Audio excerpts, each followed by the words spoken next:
সামনের যে পাহাড়গুলো দেখতে পাচ্ছ, এই পাহাড়গুলোই কিন্তু পিকগুলোই কিন্তু পাকিস্তান আর্মি 99-এ ক্যাপচার করে নিয়েছিল, যেগুলোকে ইন্ডিয়া আবার রিক্যাপচার করেছিল 1999 অপারেশন বিজয়ের মারফতে।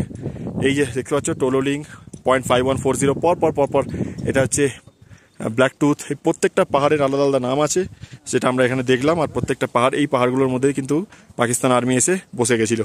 আর সামনে দিয়ে যাচ্ছে আমাদের NH-1, মানে খুব গুরুত্বপূর্ণ একটা জায়গা।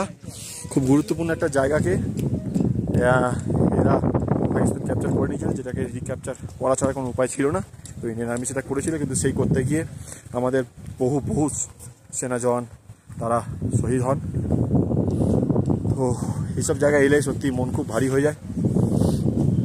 তোমাদের দেখাই এখানে সমস্ত সেই সেনা জওয়ানরা, বীর যোদ্ধারা যারা দেশের জন্য প্রাণ বলিদান দিয়েছিলেন, তাদের সব সমাধি এখানে আছে।